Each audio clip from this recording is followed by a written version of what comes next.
Good morning, dear student. I am Falguni Parikh from Aditya Career Institute. Today we discuss contribution of Henry Fayol in management in chapter 3rd, Principle and Techniques of Management. देखो, जो Henry Fayol थे उन्होंने हमारे 14 principles को found किया. They are founder of 14 principle of management, जिसके behalf पर हमने अब तक के वर्क एंड प्लान को देखा कि कोई भी मैनेजमेंट में वर्क एंड प्लान अगर किया जाएगा तो प्रिंसिपल कौन कौन से फॉलो किए जाएंगे. अब हम आज की क्लास में हेनरी फ्योल का कंट्रीब्यूशन क्या था और किस तरीके से उन्होंने काम किया इसके बारे में पढ़ेंगे. देखो, बोर्ड पे जो लिखा हुआ है आपको एज इट इज़ आज उतारना है कॉपी में. मैं इसके नोट्स नहीं दूंगी. ये एक छोटा सा टॉपिक है, ये इतना सा ही टॉपिक है और एग्जाम में इसी से रिलेटेड क्वेश्चन पूछे जाते हैं. तो इसलिए आज मैं आपको बोर्ड पे जो लिख रहा है एज इट इज़, जहां आपके 14 प्रिंसिपल खत्म हुए हैं उसके बाद आप ये वाले पॉइंट्स लिखना स्टार्ट कर दीजिए. देखो, मैं कंट्रीब्यूशन की बात करूं तो जो हमारे हेनरी फ्योल थे, मतलब कि he was born in 1841 in France. मैंने इनका बर्थ डेट लिख रखा है, कहाँ जन्मे थे. 1841 में फ्रांस में इनका जन्म हुआ था. ही completed his education, just listen me, आपको ये चीज़ नोट डाउन नहीं करनी है, just listen me, only listen. जो बोर्ड पे लिखा है सिर्फ केवल वो नोट डाउन करना है आपको. मैं क्लियर कर देती हूँ, मैं जो बोल रही हूँ वो आपको नोट डाउन नहीं करना, वो केवल सुनना है, केवल सुनने के पर्पज से बनाया है. लेकिन जो बोर्ड पे लिखा है वो आपको नोट डाउन करना है. Yes, Henry Fayol was born in 1841 in France. He completed his education of mine engineering at the age of 19 years. 19 साल की उम्र में इनने माइन इंजीनियर के तौर पर अपनी एजुकेशन को कंप्लीट किया था. And started his career as an engineer, और एज एन इंजीनियर के रूप में इनने अपना क्या स्टार्ट किया, करियर स्टार्ट किया. इसके बाद हम देखें तो he was in his journal work of engineer, he found 14 principle of management. देखिए, the name of Fayol is especially notable is development of management science. उनको किस तौर पे जाना जाता है, मैनेजमेंट साइंस के विकास के तौर पर इन्हें जाना जाता है. And also he is known, देखो लिखा हुआ है फ्रेंच लैंग्वेज में, बुक पब्लिश में आगे लिखा हुआ है, he is known as the father of management. Question आता है क्या, who is the father of management या who is the known as the father of management. Mister Henry Fayol is the known as the father of management. Clear हो गया आपको ये वाली बात. इनके वर्क शेड्यूल के बारे में बताती हूँ. Henry Fayol published a book publish लिख रखी है, कौन सी की थी इनने, एडमिनिस्ट्रेशन इंडस्ट्रियो एट जर्नल, जिसमें इन्होंने अपने प्रिंसिपल्स के बारे में बताया था. इन 1916 में ये बुक पब्लिश की थी और वो कहाँ के रहने वाले थे, फ्रांस के रहने वाले थे, इसलिए उनने ये वाली बुक फ्रेंच लैंग्वेज में लिखी. फ्रेंच लैंग्वेज में लिखने के कारण ये ज़्यादा पढ़ी नहीं गई क्योंकि सभी लोगों को उस लैंग्वेज की नॉलेज नहीं थी. इसीलिए 1929 में अमेरिका में इसका इंग्लिश कन्वर्जन किया गया. ये तो थी आपके कंट्रीब्यूशन हेनरी फ्योल का इन मैनेजमेंट में. आपको केवल इतना ही पढ़ना है, इसमें इससे ज़्यादा नहीं पढ़ना है. अब जो वो थे, क्या नाम से, हेनरी फ्योल थे, उन्होंने जो इंडस्ट्रियल एक्टिविटीज़ थी, क्योंकि एज अ माइन इंजीनियर उनने वर्क किया था. माइन इंजीनियर वर्क करने के मतलब कि वो एक इंडस्ट्री में वर्क किया था. माइन का मतलब होता है खनन में काम करने के लिए उन्होंने एक इंडस्ट्री में काम किया. उन्होंने इंडस्ट्रियल एक्टिविटीज़ को 6 पार्ट में डिवाइड किया. मैं आपके सामने लिख रही हूँ, आप वो लिखना. पहले आप ये नोट डाउन करो, मैं आपको 1 मिनट का और टाइम दे रही हूँ, इजीली नोट डाउन कर लो आप।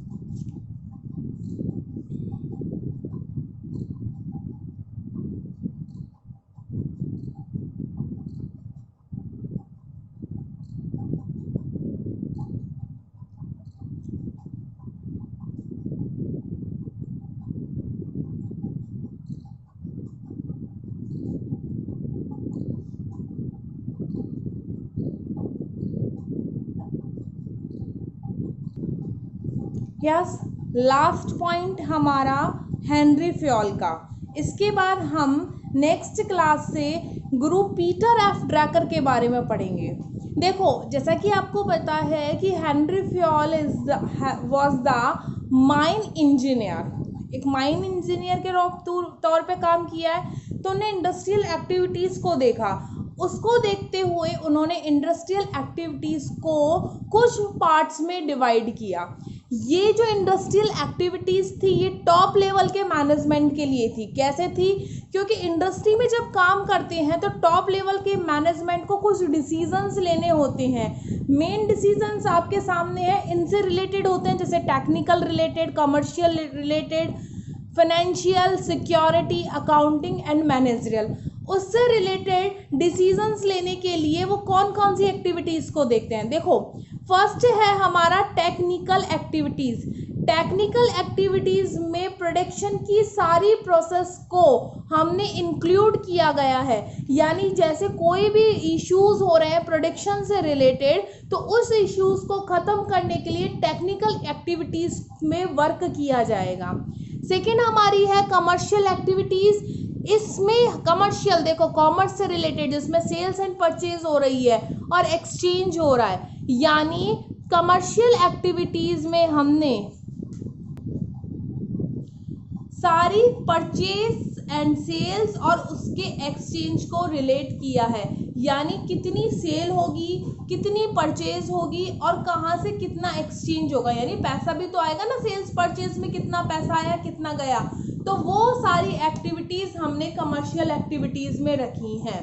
नेक्स्ट हमारी है फाइनेंशियल एक्टिविटीज़। फाइनेंशियल यानी पैसों से related. You know very well, यदि अगर किसी भी ऑर्गेनाइजेशन में फाइनेंस नहीं होगा, पैसा नहीं होगा, तो वो ऑर्गेनाइजेशन प्रॉपर्ली वर्क नहीं कर पाएगी। तो उसे प्रॉपर्ली वर्क करवाने के लिए पैसे की ज़रूरत पड़ेगी। अब क्वेश्चन इज दैट पैसा आएगा कहाँ से और किसका कितना यूज़ किया जाएगा। तो इसके लिए फाइनेंशियल एक्टिविटीज़ यानी फाइनेंशियल डिपार्टमेंट को देखा गया, जिसमें includes all acquisitions and uses of capital, कि कहाँ से कैपिटल मिली है और उसका कहाँ कितना यूज़ किया गया है। नेक्स्ट है हमारा सिक्योरिटी एक्टिविटीज़। देखो, प्रोडक्शन डिपार्टमेंट से लेकर ऑल डिपार्टमेंट्स में बहुत सारे वर्कर्स, एम्प्लॉयज़ वर्क करते हैं। तो इस सिचुएशन में उनकी सेफ्टी और security plus goods and properties की सिक्योरिटी, सेफ्टी बहुत ज़्यादा ज़रूरी है। क्योंकि देखो, आपको भी पता है ना, आप स्कूल में हो, हमारी थोड़ी ना टेबल टूट जाए तो टूट जाए। ध्यान कौन रखता है, किसका ध्यान रखना होता है? या तो मैनेजमेंट ध्यान रखेगा या डायरेक्टर ध्यान रखेगा कि मेरी कोई गुड्स या प्रॉपर्टीज़ पर नुकसान ना हो, या कोई चीज़ ख़राब हो गई है तो उसको सही करवाना है। इसी तरह से इस सिक्योरिटी एक्टिविटीज़ में इंक्लूड्स की जाएगी all safety and security of goods and properties को, ताकि प्रोडक्शन डिपार्टमेंट में जो गुड्स जा रहा है उसका वेस्टेज ना हो। क्लियर? नेक्स्ट हमारी अकाउंटिंग एक्टिविटीज़। इस अकाउंट्स, क्या होता है accounts? You know very well, जिसमें अकाउंट्स बनते हैं, फाइनल अकाउंट बनते हैं, बैलेंस शीट बनती है, स्टॉक देखा जाता है, मार्केट वैल्यू देखी जाती है। ये सब हमारी अकाउंटिंग एक्टिविटीज़ कहलाती है। तो इजीली कितना पैसा आ रहा है, कितना गया, इस साल का टर्नओवर कितना है, कितना माल स्टॉक में पड़ा है, कितना परचेज करना है, ये सारी एक्टिविटीज़ अकाउंटिंग रिलेटेड एक्टिविटीज़ है। इसमें इंक्लूड्स की जाती है in all valuation of account, stock का वैल्यूएशन कैसा निकाला जाएगा, फाइनल अकाउंट कैसा होगा, कॉस्ट अकाउंट क्या होगी, इन सब चीज़ों को किसमें शामिल किया जाता है? अकाउंटिंग एक्टिविटीज़ में। लास्ट है हमारी मैनेजरियल एक्टिविटीज़। आप पहले पढ़ के आ चुके हो मैनेजरियल एक्टिविटीज़ कौन सी होती है, जो मैनेजर के थ्रू की जाती है, जिसमें इंक्लूड की जाती है हमारी प्लानिंग क्या होगी, ऑर्गेनाइजेशन क्या होगा, coordination, direction and control. These all are comes into the managerial activities. Clear. आज की क्लास में आपके हेनरी फ्योल के टॉपिक को एंड कर दिया है. कल से हम जो भी हमारी नेक्स्ट क्लास होगी उसमें हम गुरु पीटर एफ ड्रकर के बारे में डिस्कस करेंगे. आज की क्लास में इतना ही. Thank you. बोर्ड पे जो लिखा है आज की क्लास में वो आपको as it is note down करना है. अच्छे से देख लो, एक एक पॉइंट समझ लो. नहीं आता है तो आप मुझसे डायरेक्ट कांटेक्ट भी कर सकते हो और मुझसे कोई भी टॉपिक के बारे में डिस्कस कर सकते हो. यदि मेरे पास किसी के पास मेरे कांटेक्ट नंबर नहीं है तो आप रघुवीर सर से उनसे कांटेक्ट नंबर ले सकते हो और उनसे लेने के बाद मुझसे कोई भी क्वेश्चन या क्वेरीज है, कोई भी प्रॉब्लम है, वो आप मुझसे डिस्कस कर सकते हो. Thank you.